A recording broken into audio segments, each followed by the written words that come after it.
은행원 30년, 은퇴 후엔 폐지 줍는 신세? 현실을 마주하다. 안녕하세요. 혹시 여러분은 은퇴라는 말을 들으면 어떤 기분이 드시나요? 학창 시절엔 한창 꿈꾸던 직업을 갖고 꾸준히 일해서 가족을 부양하고 그렇게 세월이 흐르다 보면 언젠가 정년퇴직이라는 문턱에 닿게 되죠. 하지만 막상 그 시점에 서보니 생각했던 것과는 전혀 다른 모습의 내 미래가 기다리고 있을지도 모른다는 불안감이 스멀스멀 찾아올 때가 있습니다. 요즘 주변을 보면 꽤 많은 분들이 퇴직 후엔 여행도 좀 다니고 캠핑도 하고 시간적 여유를 누리며 살겠다 하고 꿈꾸시는데요. 문제는 이 모든 게 충분한 경제적 심리적 준비 없이는 쉽지 않다는 데에 있습니다. 어떻게든 되겠지, 적어도 길에 나앉을 일은 없겠지 하며 막연히 낙관하다가 예상치 못한 난관에 부딪히는 분들도 많으니까요. 오늘은 은행원 30년, 은퇴 후엔 폐지 줍는 신세? 현실을 마주하다라는 제목처럼 그간 열심히 일해온 직장에서 물러난 뒤 전혀 다른 삶을 살게 된 분들의 이야기를 나눠보려 해요. 실화를 바탕으로 한 건 아니지만 우리가 흔히 주변에서 볼 수 있고 또 앞으로 충분히 겪을 법한 상황들을 가상의 사례로 엮어봤습니다. 설마 저렇게까지 되겠어? 라는 생각이 드실 수도 있지만 막상 당사자가 되어버리면 그 심리적 타격은 우리 상상 이상이더라고요.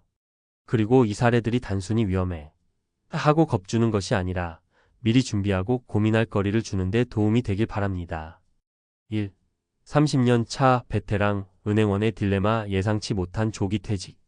먼저 살펴볼 분은 55세에 퇴직한 김종현 가명 씨예요. 김종현 씨는 30년간 시중은행에서 근무했죠. 열심히 성실하게 일했고 회사에서도 능력을 인정받아 승진도 꾸준히 했습니다. 문제는 최근 은행권에 불어닥친 구조조정 바람이었어요. 전통적인 창구 업무가 줄어들고 디지털 비대면 트렌드가 강화되면서 명예퇴직이라는 이름하에 인력을 줄이기 시작한 겁니다. 설마 나까지 짐 싸게 될 줄은 몰랐어요. 경력도 있고 우수사원 상도 몇 번 받았는데 그래도 나이가 많다고 제일 먼저 리스트에 오르더라고요. 김종현 씨는 뜻밖의 상황에 당황했지만 퇴직금과 함께 어느 정도 목돈은 받았습니다.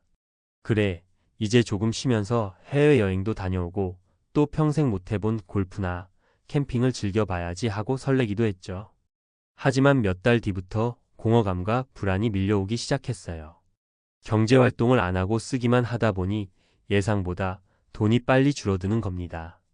게다가 건강도 예전 같지 않아서 새 일자리를 구하기가 쉽지 않았어요. 결국 그는 생활비를 아끼기 위해 이사까지 해야 했고 퇴직금도 주식에 투자했다가 운이 나쁘게 손실을 보았습니다.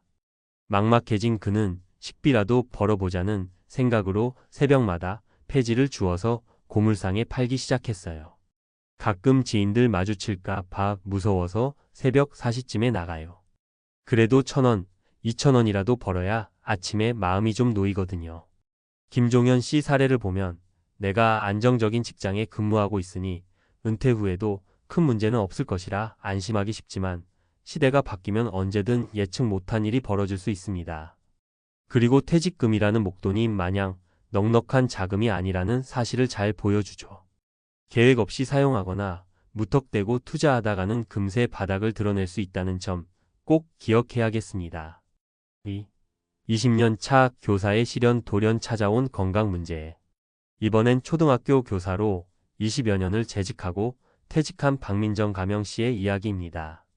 교사는 비교적 안정적이고 퇴직 후 연금도 나오는 직업이라 많은 분들이 교사는 그래도 노후가 괜찮겠다 싶으실 거예요. 박민정 씨도 그렇게 믿고 있었습니다.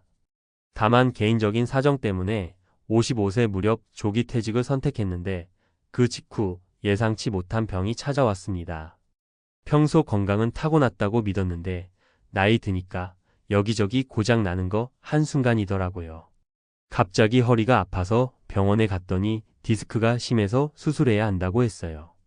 연금이 나오기 시작하기 전까지는 공백기가 존재했고 수술비와 치료비는 만만치 않았습니다. 게다가 회복 기간이 길어지다 보니 이른바 돈 버는 활동을 전혀 할 수가 없게 된 거예요. 그러는 사이 퇴직금에서 꽤 큰 부분이 치료비로 빠져나갔고 박민정 씨는 결국 아르바이트를 찾기 위해 뛰어야 했습니다. 그런데 몸이 완전히 회복되지 않은 상태에서 할 만한 아르바이트가 많지 않았어요. 결국 간단한 전화 상담 업무를 찾았지만 급여도 적고 근로시간도 길어 부담이 컸죠. 빨리 일어나서 연금이라도 받으면 좀 버틸 수 있을 텐데 몸이 안 따라주니까 무슨 일을 해도 잘 안 되고 내가 진짜 무능력해진 건가 싶어서 자존감이 많이 낮아졌죠. 이 사례는 내가 안정적인 직업을 가지고 있어도 나이가 들어가는 과정에서 건강 문제가 터지면 순식간에 금전적, 심리적 타격이 온다는 걸 보여줍니다. 간단한 예방과 검진, 그리고 부족분을 메울 자금 계획이 없다면 오래 일한 직업이나 연금이 있다 한들 결코 안심할 수 없다는 거죠. 3. 중소기업 생산직 근로자의 현실 가족과의 갈등. 세 번째로 소개할 분은 중소기업 생산 라인에서 25년간 일해온 최기영 가명 씨입니다. 노동 강도가 높은 공장에서 수십 년을 보내면서 은퇴 후엔 드디어 쉬겠구나. 여행도 다니고 손주들이랑 놀 수도 있겠지 하는 희망이 있었어요. 그런데 정년이 가까워지자 회사가 슬쩍 퇴직 후 재계약을 제안했는데 이게 사실상 임금 삭감 형태였습니다. 괜히 기분이 안 좋았죠. 25년이나 열심히 일했는데 갑자기 반토막 월급을 주겠다고 하니까 자존심 상하더라고요. 하지만 막상 나가려니까 다른 데 갈 곳이 없어요. 결국 최기현 씨는 재계약을 포기하고 퇴직금을 받아 나왔지만 매달 나가는 생활비와 자녀 지원금, 또 본인 배우자 병원비 등 지출이 만만치 않았습니다. 게다가 오랜 시간 맞벌이를 하지 않은 상태로 지내서 아내 또한 경제활동 경험이 거의 없었어요. 처음엔 조금만 아끼고 살면 될 줄 알았는데 막상 퇴직금이 뚝뚝 줄어드는 걸 보니까 불안한 거예요. 자녀들도 아직 완전히 독립을 못했고 간간히 돈 보태줘야 할 때도 있잖아요. 점차 돈 문제가 불거지면서 가족 간 갈등이 생겼습니다. 은퇴하고 여유롭게 지내고 싶었던 최기현 씨는 결국 아르바이트를 구해 새벽 일찍 출근해야 했고 아내는 갑작스레 동네에서 파트타임을 시작했어요. 자녀들과도 내가 너희 키워줬는데 왜 부모 뒷바라지를 안 하냐 같은 말싸움까지 벌어지게 되면서 안락해야 할 은퇴 후 생활이 스트레스의 연속이 된 겁니다. 가족끼리 원망만 해봤자 답이 없더라고요. 좀 더 일찍 준비하고 서로 대화했더라면 덜 힘들지 않았을까 싶어요. 이 사례는 경제적 어려움이 가족 관계에도 직접적인 영향을 준다는 걸 보여줍니다. 은퇴 후 소득 공백이 길어지면 원망과 책임 전가가 반복되면서 마음의 병까지 생길 수 있음을 시사하죠. 은퇴 준비 지금부터라도 늦지 않습니다. 위 세 가지 사례 어떠셨나요? 사실 우리는 일을 열심히 하는 동안에는 그래도 은퇴하면 회사에서 퇴직금도 주고 연금도 나오고 내 평생 헛되지 않았겠지 하고 막연히 긍정적으로 생각하기 십상이에요. 그런데 외부 환경이나 갑작스러운 건강 문제, 가족 상황 등 우리가 통제하기 힘든 돌발 요소가 생기면 은퇴가 여유를 뜻하기보단 고난의 시작이 되기도 합니다. 그렇다면 어떻게 준비해야 할까요? 재무 목표 설정. 먼저 구체적인 목표 금액과 플랜을 세워야 해요. 매달 얼마씩 저축하거나 투자할 건지, 퇴직 후에는 어떤 방식으로 소득을 창출할 건지 생각해 봐야 합니다. 막연히 퇴직금으로 버티겠지가 아니라 실제로 내가 필요한 생활비가 얼마인지, 연금은 언제부터 얼마나 지급되는지 알아보세요. 노후 소득 다각화. 퇴직 이후에도 소일거리나 파트타임 또는 온라인 플랫폼 등을 통해 조금이라도 꾸준히 수익이 날 수 있는 구조를 찾는 게 중요합니다. 작은 금액이라도 꾸준히 들어오는 돈이 있으면 마음의 여유가 커지더라고요. 건강관리 및 보험 점검. 의료비는 갑자기 큰 지출을 일으키는 대표적인 분야입니다. 미리 건강검진을 받고 필요한 보험이 있다면 제대로 가입해 두는 것이 좋겠죠. 은퇴하고 나면 오히려 병원 갈 일이 더 많아지니 지금부터 건강관리를 해 두면 돈과 시간을 아낄 수 있습니다. 가족과의 대화. 은퇴가 가까워질수록 부부끼리 자녀와 때론 부모님과도 현실적인 돈 이야기를 해보셔야 해요. 누가 얼마만큼 부담하고 어떤 부분은 지원할 수 없는지 솔직히 나눠야 예상치 못한 갈등을 줄일 수 있습니다. 마음의 준비와 취미 활동. 일이 우리의 정체성을 오랫동안 지배해 왔다면 퇴직 후 갑작스러운 빈시간과 자존감 하락을 느낄 수 있어요. 이때를 대비해 미리 취미 활동이나 봉사, 동호회 등을 찾아보세요.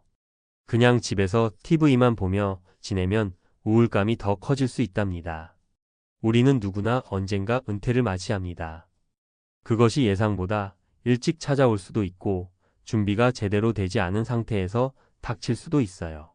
문제는 언젠가 닥칠 그 시점을 미리 인지하고 대응하느냐, 아니면 설마 하다 한꺼번에 겪느냐의 차이겠죠. 오늘 말씀드린 세 가지 사례 30년 은행원, 20년 교사, 그리고 25년 생산직 근로자 모두 각자의 자리에서 성실히 살아왔지만 예상과 다른 국면에서 당황하고 비참한 현실을 맞닥뜨렸습니다. 물론 상황이 극단적일 수도 있지만 현실에서도 흔치 않게 들려오는 이야기입니다. 미리 대비하고 재무 건강 관계 문제를 종합적으로 고민한다면 은퇴 후에도 새벽 폐지 줍기나 의료비 핏더미라는 단어와는 거리가 먼 조금 더 안정적이고 의미 있는 삶을 살 수 있으리라 믿습니다.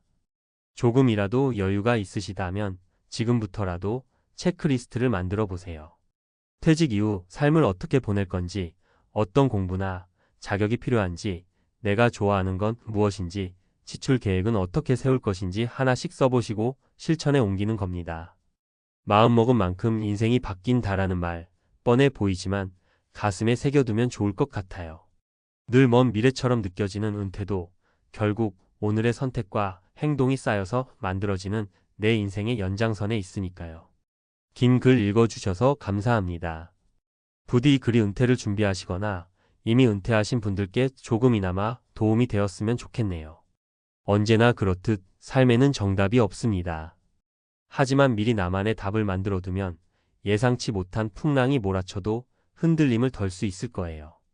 은퇴 후의 삶이 더 이상 막막한 길이 아니라 좀 더 단단해지고 풍요로워지는 또 하나의 새로운 시작이 되기를 바라며 글을 마칩니다.